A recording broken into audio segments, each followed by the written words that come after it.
Hi guys, I wanted to do a water cobra episode today. Here we have our female who is now an adult, had another shed recently and got larger even, so we're gonna feed her, but she first needs to understand that there's food present here.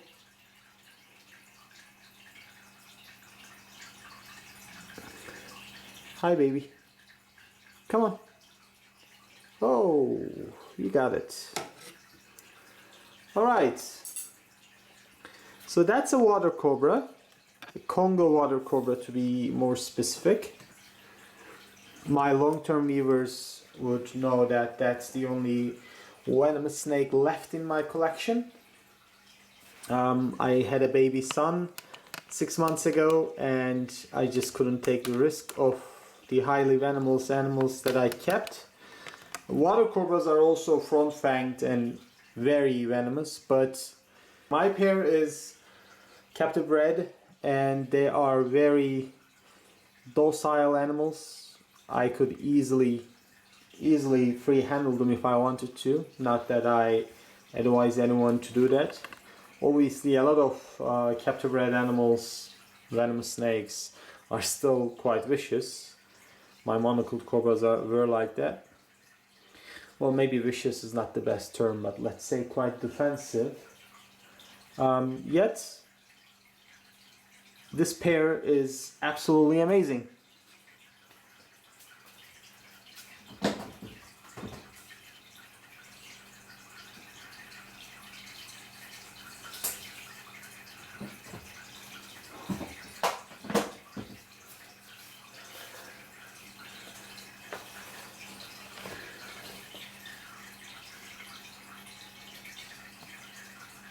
You know, they're not super fast eaters, so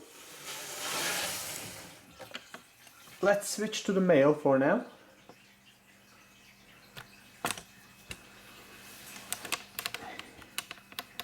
The male is about to end his mouse, finish it. It's interesting, this male at some point in his life stopped feeding. So I got him to feed by force feeding him rat pings, and then he got a taste for rats and he gave up on mice. He was converted from fish to mice. So he would only take rats, and that was becoming a problem because these snakes aren't large enough to take developed rats, and he was not getting the full nutritional package that he should have gotten. So I wanted to get him back to mice. Now, how scenting works in snakes is quite interesting. So snakes, if they don't get the proper cue for food, this can be visual or this can be through smelling or sometimes even heat sensing, they do not register food, right? So, and if they don't register food, that mouse can be, you know, a cardboard box for them. They will not eat it. So how scenting works is fooling the snake's senses by introducing a scent, and you can even do this with, you know, sausages and whatnot. By introducing a scent that is appealing to the animal. So what I did was I cut up a rat ping and I dipped this mouse's head on the innards of the rat ping, and the snake immediately took it. So this was how I also switched these animals from fish to mice at first, by using European anchovies and getting them to basically eat the fish-scented mouse. And now I had to do this once again with this boy with a rat-scented mouse. Anyway, he's eating now and it's all good. As I said, these are adults now, so I'll put them together this year. I'm going to introduce them a dark period with no additional heat, just the room temperature, and then you know, after that I will feed them, and once they shed I will put them together and see if they're going to be interested in mating or not. I hope we can reproduce these snakes more, because finding captive bred water cobras is not really easy. As far as I know, for this species there's only one breeder outside of Africa, and we definitely need more. The female is still sitting paralyzed with its mouse in its mouth. It's quite funny.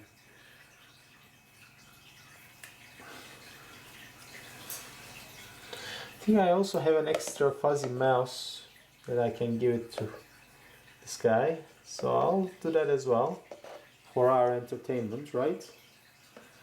Since the female seems like he's not gonna be eating anytime soon. Oh, he's just starting. That's cool. But you know, let's give this guy a fuzzy after he's done, so we see a little biting action.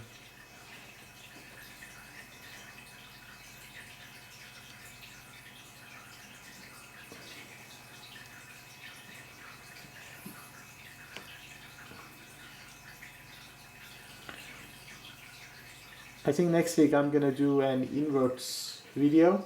I have now a bunch of invertebrates in my collection.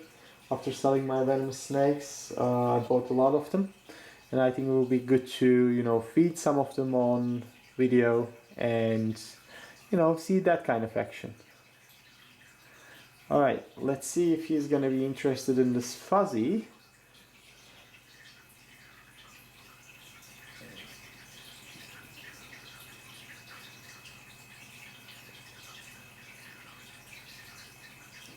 Yeah, he will be.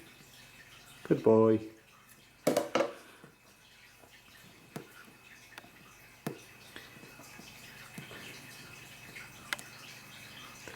He is slowly taking it to his den. This is something they do.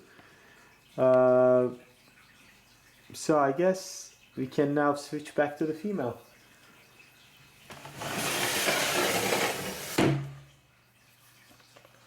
Alright, here we go.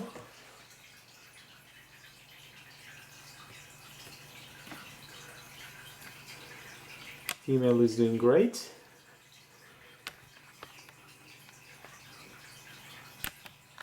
She is a decent weight for sure, and I don't think I need to give her any additional food than her normal one adult mouse a week. Sometimes, I give her an extra one. For breeding purposes, I think she is quite ready. Thick in the middle area, as you guys can see. And thick for a water cobra. She was supposed to max out at about 80 centimeters. I think she's a lot longer. The snakes are, in my opinion, quite pretty for a bland colored snake. They are supposed to be, lake snakes, so their camouflage is for like weeds and bottom of the rivers and lakes, which is quite muddy, where they melt into the murky waters very well, and then they hunt fish. I occasionally put some fish oil on their mouths, so that they get those nutrients as well, which they may need.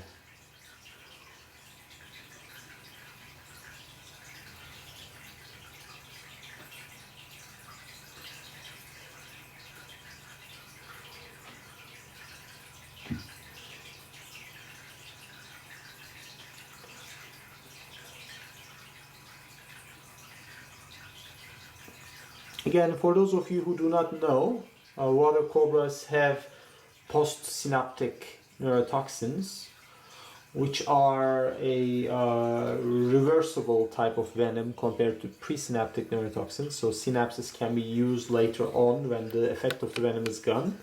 But if you get bitten and not treated by South African polyvalent antivenom, that binding on your synapses, even though it's temporary, would be enough to kill you most likely. This is a serious snake, and you gotta be careful with them because of the strength of their venom. And some publications that I have read rates their venom drop by drop, the strongest cobra venom out there. Obviously, you know, when you're bitten by a cobra, it doesn't really matter if it has stronger or weaker venom. Cobras have enough venom strength to kill humans. So that's, you know, we should avoid definitely a bite. I do not want to suffer through a suffocating death at this age yet. So, you know, we treat these guys with respect. Right, I'm gonna zoom out a little bit. I think we have enough footage of these two snakes feeding today. This is her enclosure. As you can see, you know, she has a decent size enclosure. I also put these so-called humid hides in their enclosures as well to increase humidity and, you know, give them a humid environment if they want to use it. They occasionally get out of their hides, but in most of the time they like their humid areas, being a snake from an ecosystem that is on the side of the water. But it's quite a simple setup, and he seems to enjoy it. She seems to enjoy it, and you know, both of these snakes eat and shed with absolutely no problems. Alright, thanks for watching, guys. I'll see you next week with some inverts. Bye.